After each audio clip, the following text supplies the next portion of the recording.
भाई किसी महान व्यक्ति ने कहा था कि a lie told many times becomes a truth. किसी झूठ को तुम बार बार बोलोगे ना तो सच में तब्दील हो जाता है। अगर एक छोटा बच्चा पैदा हो रहा है एंड मैं उस छोटे बच्चे को बचपन से ही ये चीज बोल दूं कि जो पेंगुइन्स होते हैं वो हवा में उड़ते हैं, तो वो ये चीज मान लेगा। एंड जब वो ये चीज मान लेगा, मैं उसे बस थोड़े बहुत प्रूफ्स दूंगा, उसे एआई जनरेटेड वीडियो दिखा दूंगा बचपन में ही कि देखो पेंगुइन्स उड़ रहे हैं। तो जब वो 20-30 साल का होगा ना, वो ये चीज बिलीव ही नहीं कर पाएगा कि भाई पेंगुइन्स उड़ नहीं सकते। ये जो लाइज होते हैं ना, ये धीरे धीरे करके हमारे दिमाग में प्लांट करे जाते हैं। एक बंदा था बहुत ज्यादा फेमस जिसका नाम था एरन श्वार्ट्ज। उस बंदे ने कोई तो बहुत बड़ी library of books publicly free कर दी थी एंड उस बंदे को जेल में बंद करवा दिया, जिसकी वजह से उसे इवेंचुअली डिप्रेशन में जाके सुसाइड करना पड़ा। एंड पीपल से कि वो उसने सुसाइड नहीं करा था, he could not kill himself. And तभी तुम ये बहुत सारे कमेंट्स देखते हो कि जब भी कोई किसी के अगेंस्ट बोलता है, किसी बिग पावर के अगेंस्ट बोलता है यूट्यूब पर स्पेशली या फिर इंस्टाग्राम पर, तो उसके कमेंट्स में आके बोलते हैं कि he is not suicidal and I am not suicidal by the way also. तो this is what happens, big powers control you. And this is what George Orwell in his book 1984 talked about. George Orwell ने ये किताब लिखी थी Soviet era के बाद, जब हमारा सारा हिटलर वाला एरा हो गया था। सोवियत एरा के ड्यूरिंग लिखी थी, आई डोंट नो कब लिखी थी, but this 1984 is about that, जहां पर एक व्यक्ति तुम्हें किस तरह से कंट्रोल करता है, एक बिग पावर, एक सरकार, एक एजेंसी, एक ऑर्गेनाइजेशन तुम्हें कैसे कंट्रोल करती है। एंड इस बुक में इस चीज के बारे में एज अ स्टोरी में डिपिक्ट करा गया है। लेकिन इस बुक को काफी ज्यादा हिस्टोरियन काफी ज्यादा अलाइंड मानते हैं हमारी समाज के साथ। जो तुम्हें E20 फ्यूल बेचा जा रहा है, एक जमाने में नितिन गडकरी जी कहते थे कि E20 फ्यूल तुम्हें 15 रुपए लीटर दे दिया जाएगा। उनकी एक स्पीच है, कहीं ना कहीं तुमने सुनी होगी। एंड फिर बाद में ही वो उस स्पीच को नकार देते हैं, कहते हैं मैंने तो ये चीज कही ही नहीं, मेरे को प्रूफ दिखाओ, मैंने कही ही नहीं।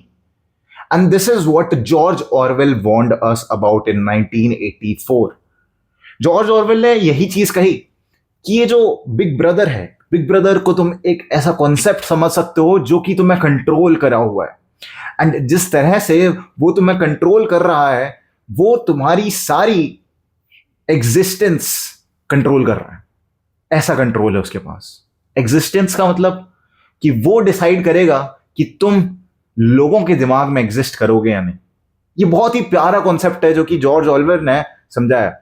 इन्होंने कहा है कि जो व्यक्ति, जो बिग ब्रदर है, सरकार है, उसके अगेंस्ट अगर उसने प्रोटेस्ट करा या फिर उसके अगेंस्ट कुछ सोच भी लिया गलत, एंड ये भनक लग गई कि उसने उसके अगेंस्ट सोचा है, तो उसे गायब करवा दिया जाएगा। एंड जब वो गायब करवाएंगे, तो जिस तरह से तुमने वो देखा नहीं है, फ्लैश लाइट जलाते हैं और सारी मेमोरी उड़ जाती है, मेन इन ब्लैक में जैसे दिखाया गया, उस तरह से कुछ तरीके यूज करके बाकी आसपास के लोगों के दिमाग से भी नष्ट कर देंगे तुम्हें। मतलब अगर तुम एक दिन देख रहे हो मेरे को, मैं तुम्हारे पास आ रहा हूं, मैं तुमसे मस्त मिल रहा हूं, फिर हमें एक और दोस्त मिल रहा है, वो हमारे साथ मस्त मिल रहा है, एंड फिर मैं अगले दिन आ रहा हूं कि हमारा दोस्त नहीं आया। मैं उस बंदे को एक बार को क्वेश्चन करूंगा, वो बंदा क्वेश्चन करेगा, तब जाकर ही तो एग्जिस्ट करेगा वो तीसरा बंदा। लेकिन वो जो क्वेश्चनिंग है, वही क्वेश्चनिंग गायब कर दी है बिग ब्रदर ने। This is what George Orwell talks about in this video. And इस भाषा को न्यू स्पीक कहते हैं। बेसिकली डिक्शनरी का साइज इतना छोटा कर दिया, वोकैबुलरी को इतना छोटा कर दिया कि कोई फ्यूचर नहीं है, कोई पास्ट नहीं है, हम सिर्फ सेम तारीख में अटके हुए हैं। एंड देयर अगर कोई फ्यूचर नहीं है, पास्ट नहीं है, तो मैं कैसे एग्जिस्टेंस किसी की बता सकता हूँ। एंड इसी बारे में जॉर्ज ऑरवेल ने 1984 में बात करी है। And this is what E20 fuel is about. It's just a beginning. If you are in a society जहां पर तुम्हें ऐसे लाइज बेचे जा रहे हैं एंड तुम्हारे पास अगर एम्पेरिकल एविडेंस है, तो you should raise a voice against it. If you just keep on listening to the stuff कि हाँ भाई ये हमारे साथ हो रहा है, एंड तुम इस पर ज्यादा अटेंशन पे नहीं करोगे, then there will be a time जब ये चीजें बड़ी हो जाएंगी। नितिन गडकरी जी ने बहुत सारी अच्छी चीजें भी करी हैं, ये नहीं कह रहा मैं बेकार है, कुछ नहीं भाई। तुम 2014 से पहले के रोड्स देखो, हाईवेज नहीं थे। एंड लिजिट लाइक देखो, आते हमारे पास काफी ज्यादा ना कि भाई ऐसा सरकार ने ऐसा काम करवा दिया, खड्डे हैं, पॉट होल्स हैं, लेकिन मेरे भाई तुम एक बात समझो, जो पुराने वाले रोड्स थे ना उनसे कहीं ज्यादा बेटर है हमारे रोड्स आज के। इवन दो पॉट होल्स हैं भाई बहुत ज्यादा, आई फील लाइक कि सिस्टम का भी फेलियर होता है। बंदा ऊपर से पैसे भेजता है लेकिन वो पैसे बीच में ही सिस्टम गायब कर देता है। जो लोग होते हैं, बिल्डर्स होते हैं, काफी लोग बीच में करप्ट होते हैं, everybody knows about it. But what George Orwell talks about is totally different. Is about control.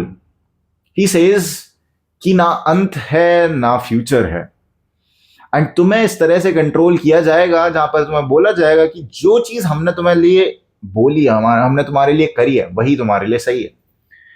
But जो E20 फ्यूल है that is not good for you. 75% of the cars do not support E20 fuel.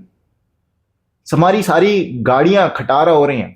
But अगर नितिन गडकरी जी को इसके ऊपर questioning करी जाए, जहां पर उन्होंने एक जमाने में बोला था कि 15 रुपए लीटर मैं पेट्रोल कर दूंगा, आज वो कहते हैं कि मैंने तो ऐसा बोला ही नहीं। And this is what George Orwell talks about, this is what George Orwell warned us about, कि कोई पास्ट एग्जिस्ट ही नहीं कर रहा है। And the craziest part is that कि ये लोग पीआर कैंपेन्स करते हैं, ये बंदों को पैसे देते हैं टू से गुड थिंग्स अबाउट इट।